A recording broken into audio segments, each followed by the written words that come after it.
Suriawati dengan NIM 64254898 sebagai pemateri kelima.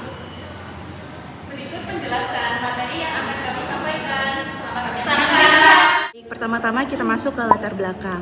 Perusahaan dagang membeli dan menjual kembali barang tanpa mengubah bentuknya, sehingga membutuhkan pencatatan yang rapi untuk menghasilkan laporan keuangan yang akurat.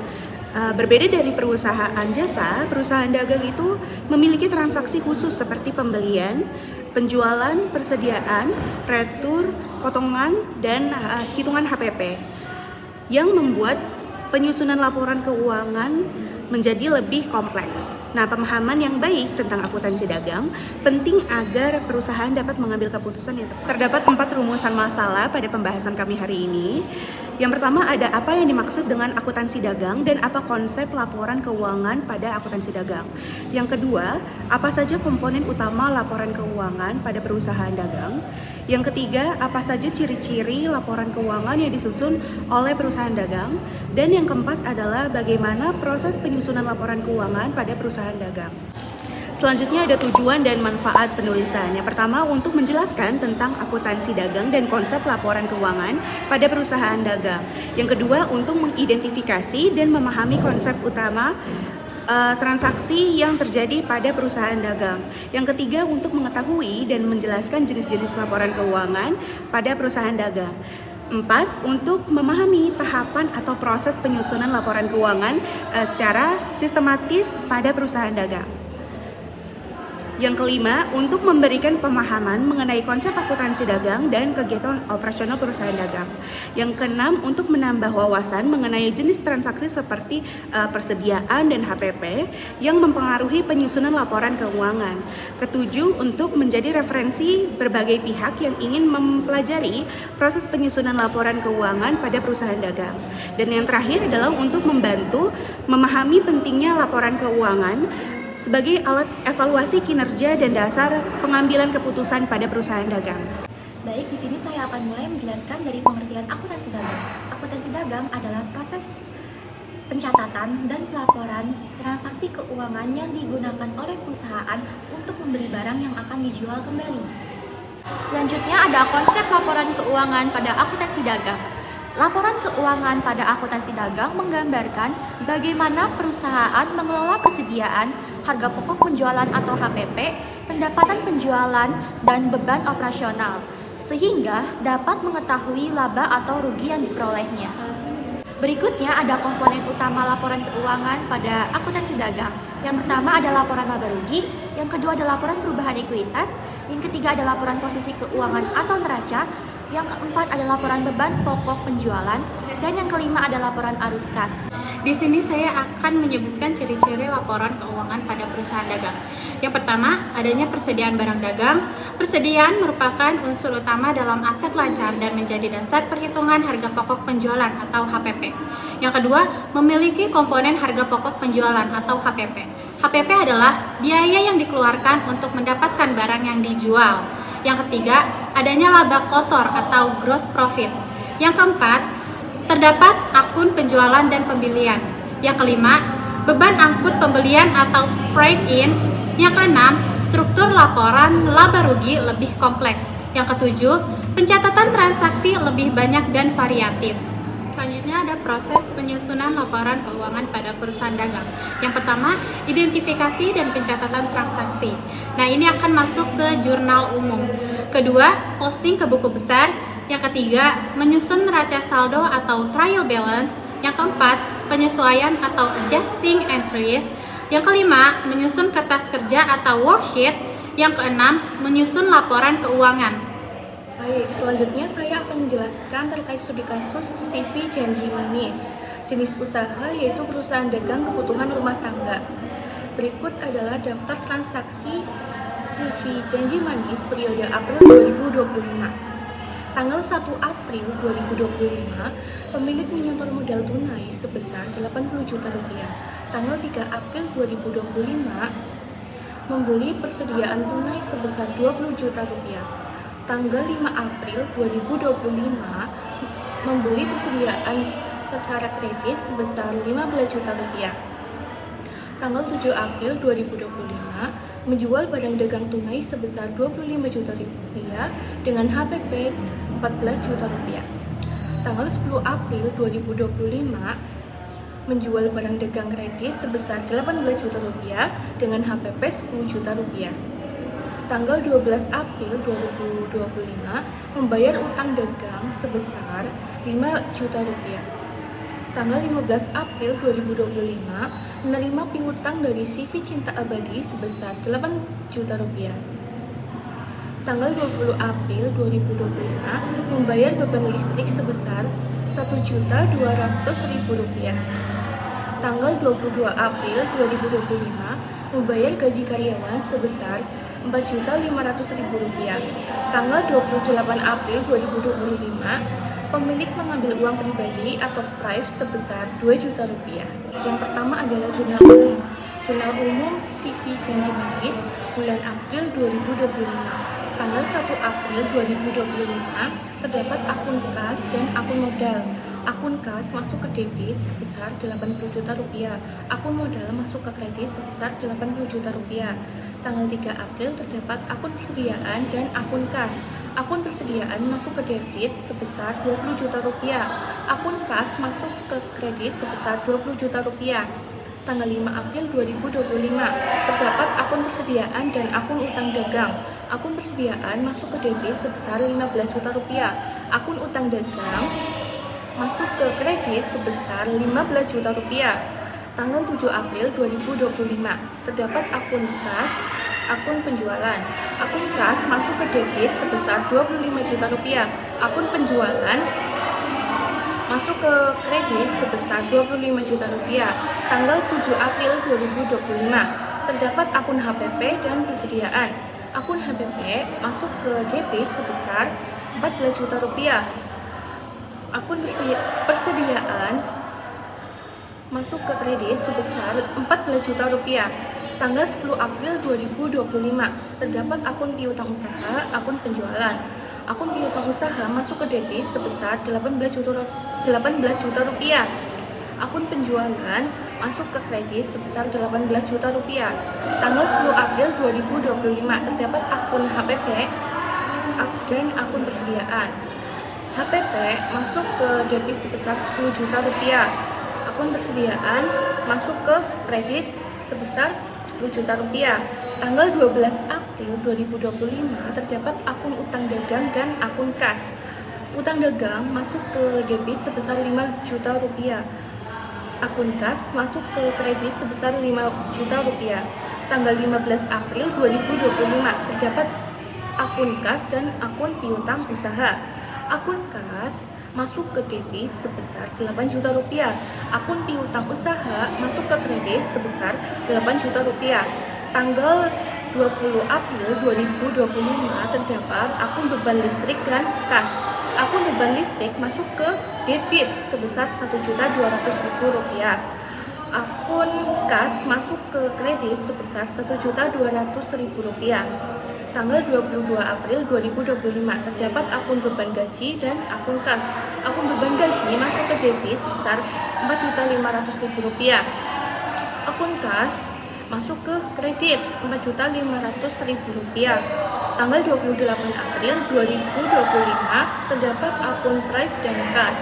Akun price masuk ke debit sebesar 2 juta rupiah. Akun kas masuk ke kredit sebesar 2 juta rupiah. Jadi total atau jumlah antara debit dan kredit pada jurnal umum CV Janji Manis bulan April 2025 yaitu untuk debit 202.700.000 rupiah, untuk kredit 202.700.000 rupiah. Jadi total antara debit dan kredit itu balance ya teman-teman. Baik, yang kedua ada buku besar CV Janji Manis periode April 2025. Terdapat 10 akun dalam buku besar di CV Janji Manis periode April 2025. Yang pertama ada akun kas. Saldo akhir dari akun kas sebesar 80.300.000 rupiah. Yang kedua ada akun modal. Saldo akhir dari akun modal sebesar 80 juta rupiah. Yang ketiga ada akun persediaan. Saldo akhir dari akun persediaan sebesar 11 juta rupiah. Yang keempat ada akun utang dagang. saldo akhir dari akun utang dagang sebesar 10 juta rupiah. Yang kelima ada akun penjualan, saldo akhir dari akun penjualan sebesar 43 juta rupiah. Yang keenam ada akun HPP, saldo akhir dari akun HPP sebesar 24 juta rupiah. Yang ketujuh ada akun piutang usaha, saldo akhir dari akun piutang usaha sebesar 10 juta rupiah. Yang kedelapan ada akun beban listrik, saldo akhir dari akun beban listrik adalah 1.200.000 rupiah. Yang kesembilan ada akun beban gaji, saldo akhir dari akun beban gaji sebesar 4.500.000 rupiah. Yang ke-10 ada akun Prive, saldo akhir dari akun Prive sebesar 2 juta rupiah. Yang ketiga yaitu neraca saldo. Neraca saldo CV Janji Manis periode 30 April 2025. Terdapat 10 akun dalam neraca saldo tersebut. Akun pertama yaitu akun kas, masuk ke debit sebesar 80.300.000 rupiah. Yang kedua ada akun modal, masuk ke kredit sebesar 80 juta rupiah. Yang ketiga ada akun persediaan, masuk ke debit sebesar 11 juta rupiah. Yang keempat ada akun utang dagang sebesar 10 juta rupiah, masuk ke kredit. Yang kelima ada akun penjualan, masuk ke kredit sebesar 43 juta rupiah. Yang keenam ada akun HPP, masuk ke debit sebesar 24 juta rupiah. Yang ketujuh ada akun piutang usaha sebesar 10 juta rupiah, masuk ke debit. Yang kedelapan ada akun beban listrik, masuk ke debit sebesar 1.200.000 rupiah. Yang ke-9 ada akun beban gaji sebesar 4.500.000 rupiah, masuk ke debit. Yang ke-10 ada akun Prive, masuk ke debit sebesar 2 juta rupiah. Jadi total neraca saldo itu balance ya teman-teman. Debit totalnya adalah 133 juta rupiah dan total kredit sebesar 133 juta rupiah. Jadi balance antara debit dan kredit dalam neraca saldo tersebut. Baik, selanjutnya adalah laporan laba rugi. Laporan laba rugi CV Janji Manis periode April 2025. Untuk mencari laba rugi, kita perlu mencari laba kotor dan total beban operasional. Oke, yang pertama adalah mencari laba kotor. Laba kotor diperoleh dari penjualan bersih dikurangi harga pokok penjualan atau HPP.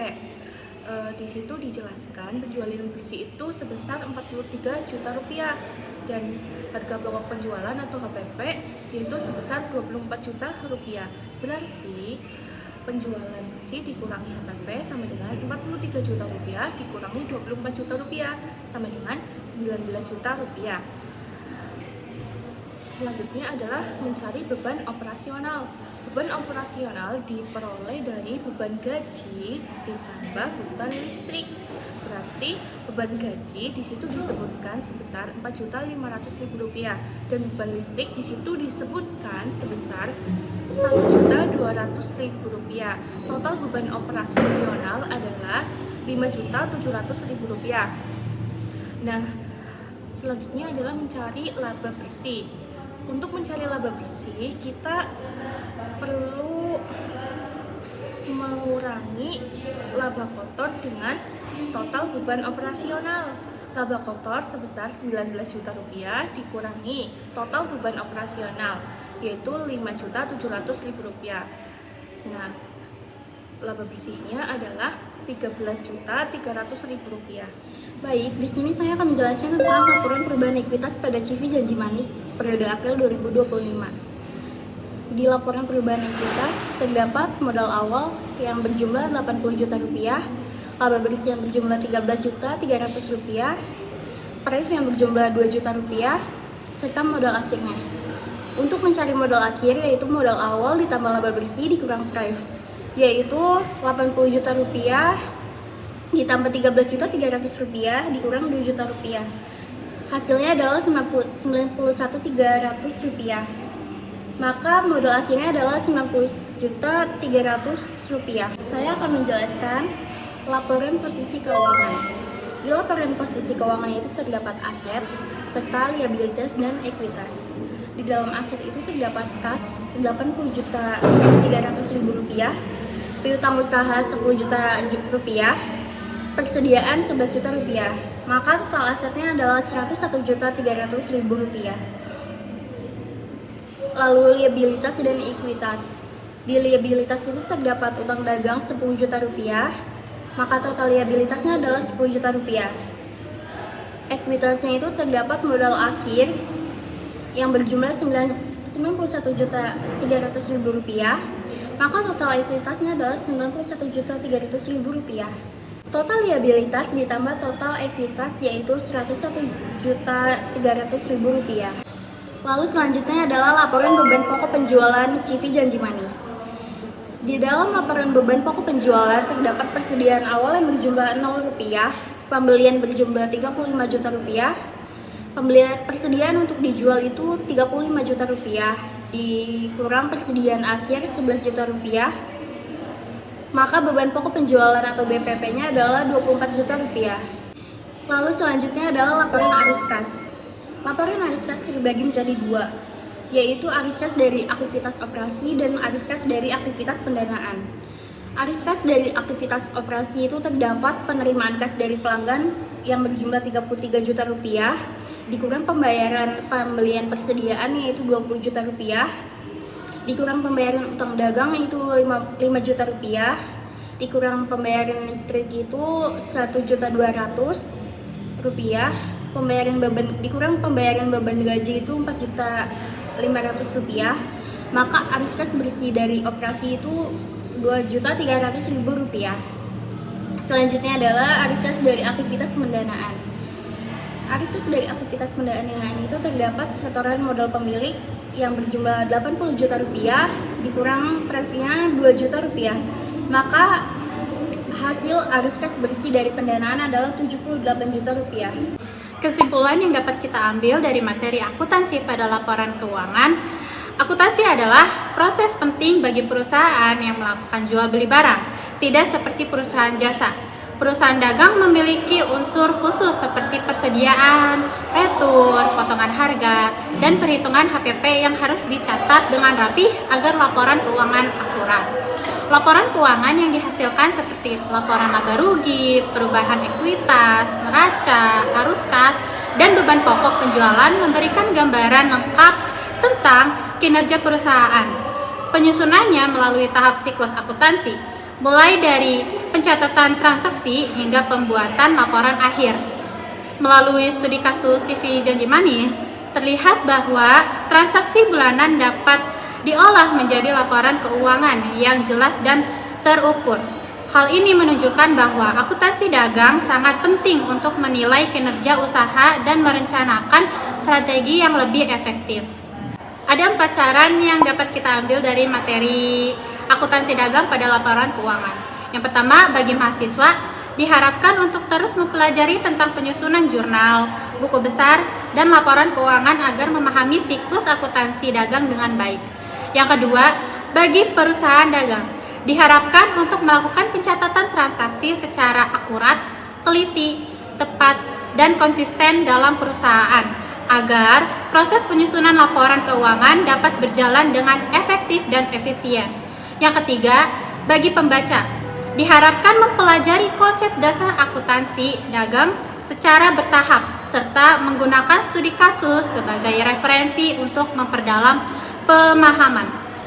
Yang keempat, bagi dunia pendidikan diharapkan menyediakan lebih banyak kegiatan praktikum dan studi kasus perusahaan dagang agar proses pembelajaran menjadi lebih efektif dan relevan dengan praktik di lapangan. Baik, sekian video presentasi dari kami. Semoga video ini bermanfaat. Mohon maaf